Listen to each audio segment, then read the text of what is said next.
Hi, and welcome back to Plastic Models by a Regular Dude. The viewer's choice build, the Eduard 1/35 scale M4A1, part number 7. So, where I left off, I had assembled all these small parts on the hatches, but hadn't yet put it on the ring, which I'll do later. But the next part I want to do, I glued the lifting rings on the turret using this handy template here. Very handy. So that's ready to go. And then the next part I want to do is I want to glue the turret ring into the bottom of the turret. And the reason I want to do that is because it's going to take a little bit of work to get it looking spiffy, because as you can see, it's kind of a little bit gappy there, and it's got a ridge right there, so I'm gonna have to do some work on that, which won't be that big of a deal thanks to the fact that on Sherman turrets there was generally some rough area right there from the casting process, so it won't be too bad. And I will use my handy dandy clamp here to help hold that in place while it dries really well. Kind of take up the gap as much as possible,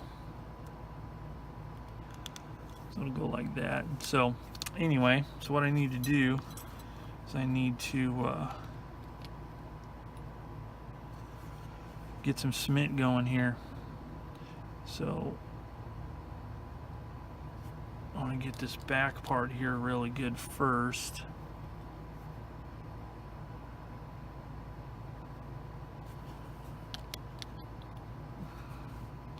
And just as some useless information, people generally have pet peeves, one thing or another that just drives them crazy. Well, for full disclosure here, one thing that drives me literally insane is this sound right here.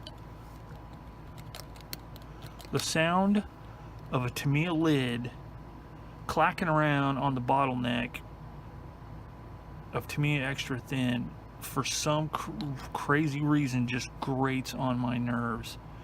It'd be the equivalent of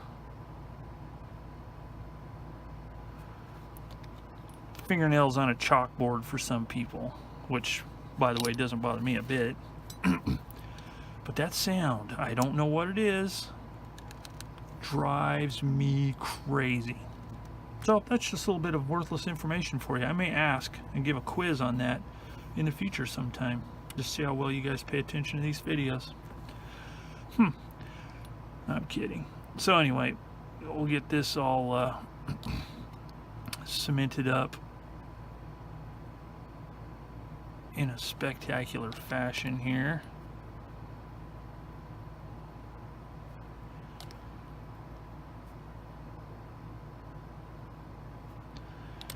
And let that dry. So I'm going to set that aside and let that dry a bit. So let's see, what else do we have to do on the turret? Not really much other than some detail stuff. So I can cut some of this stuff off and get it ready to be put in place.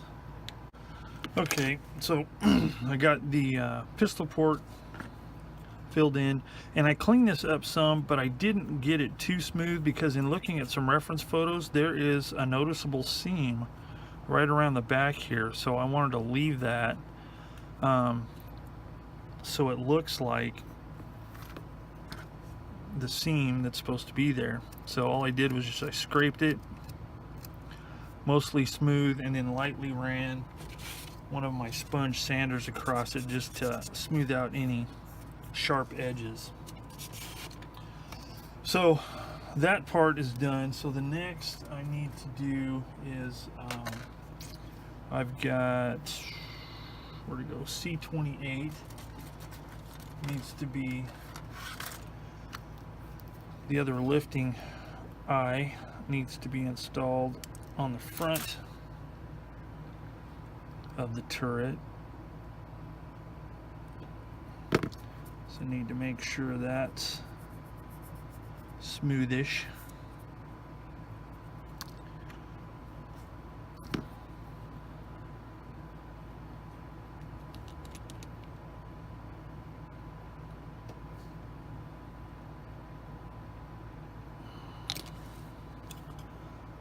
Like thusly.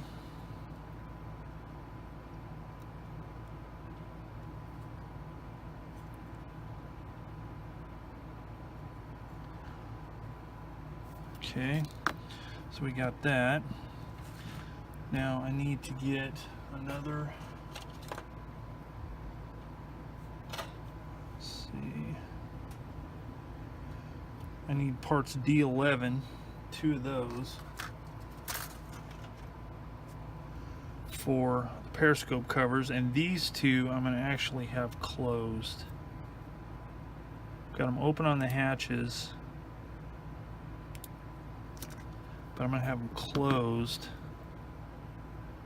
on the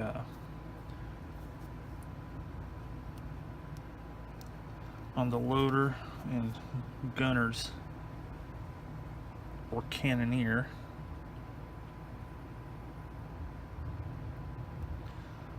On their periscopes. Why?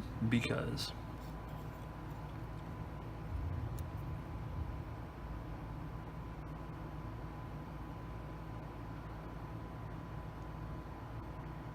now for some crazy reason these periscope covers can be very difficult to manipulate and get into position. It's almost as if the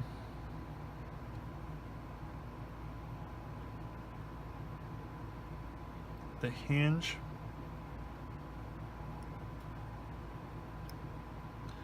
is a little too wide because it doesn't quite fit down in there, so I'm going to trim it off just a little bit, very, very little bit. Minuscule surgery. There we go. That should be a little better.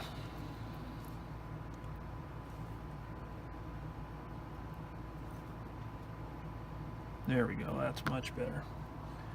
Just put a very tiny bit of cement right there at the hinge. I want to be careful it doesn't seep around too much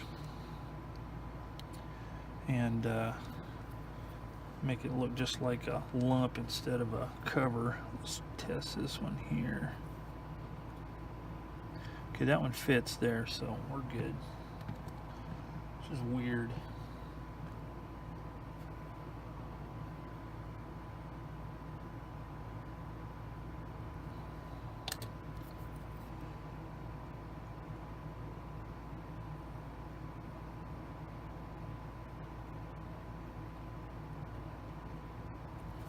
Alright, so something else I have to do, I need to cut off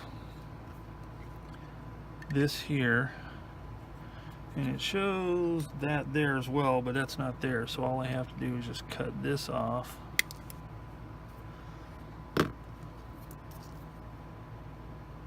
And then make sure it's smooth.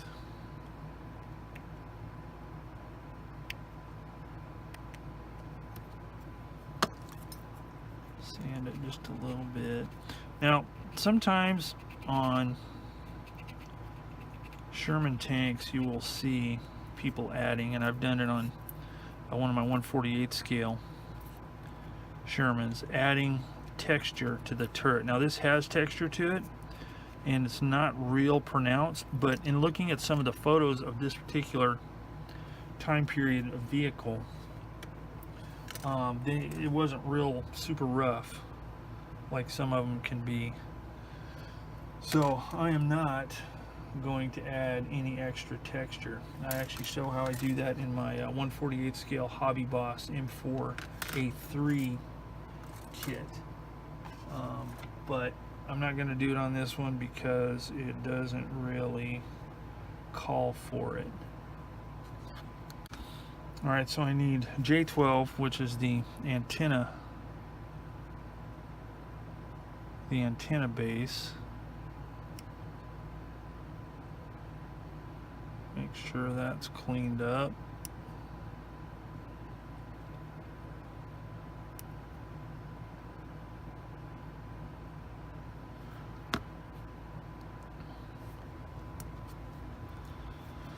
And then this sighting vane, or whatever it's called, which goes right here. One of the many things I like about the Asuka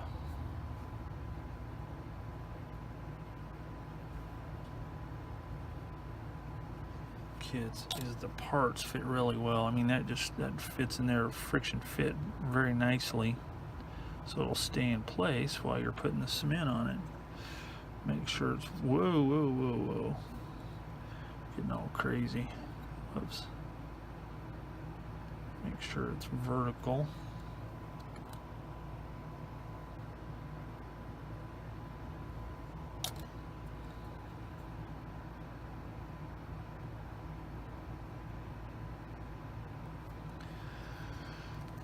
Alright, so we got that, we got those.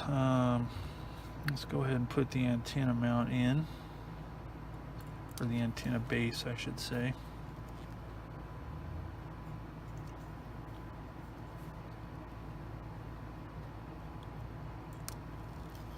Maybe.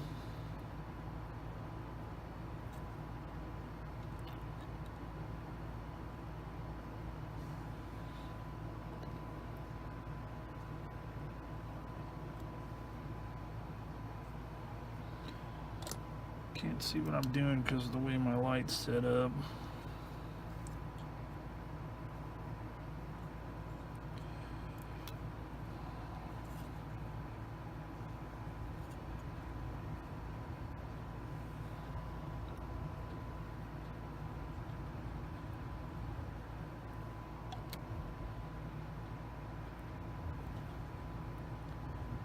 Make sure that is level. Don't knock that around. Okay, so I'm going to let that dry for a second. While that's drying, I can do the commander's hatch here.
Let that sit up for a second.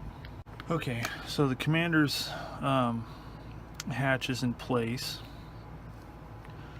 So the only other thing left to put on, in my particular kit, I will not be using the extra armor. It doesn't call for it. So the only thing left is the main gun. And that fits in there just like that.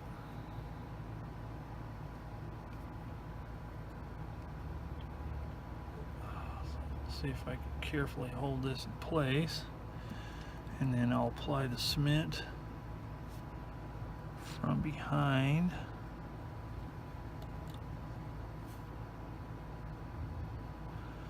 Like thusly.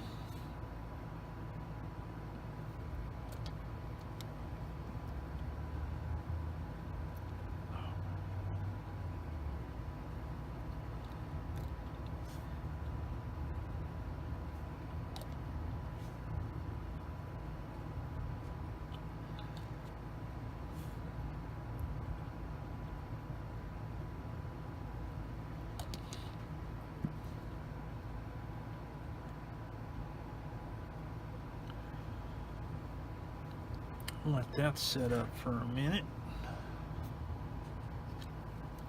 Alright, and the last thing is the commander's seat right there. So I got that glued in place, and that should just about do it for the turret. So, getting my handy dandy base here, I'm going to adjust it hopefully in a manner that I can set this on top without messing anything up, like that, so it can set up properly. So that is that. So moving on to the next part, we're on the last page here of assembly, which is page 9, and looks like pretty much everything on here is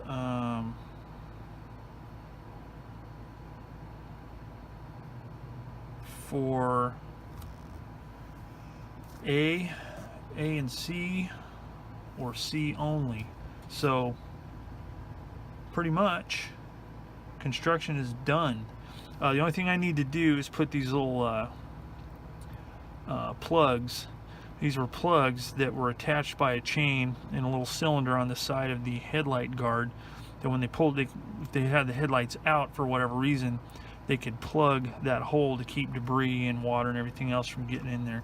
So I'm going to cut these out real quick and get ready to glue those into place. Real quick, like I almost forgot it, is this little piece right here, which holds the barrel of the machine gun when it's not being used. So I had to put that in place. I almost forgot it.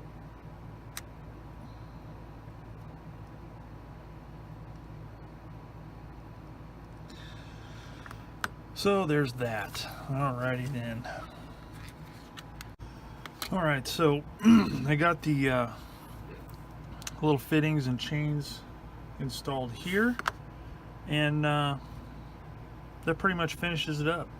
Construction is complete on this kit.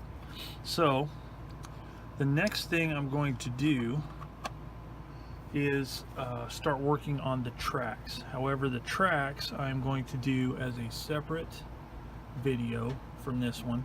So I'm going to end this one here, and the next video on the tracks, it'll tie in with this, but I'm also going to do it as a standalone. It's kind of a how-to on how to use the Kaizen tracks, how to assemble them and everything. So that's it for this video. Construction is complete on the Viewer's Choice M4A1.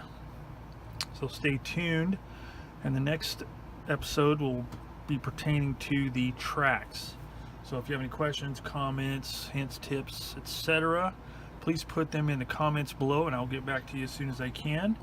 And until next time, I will see you later.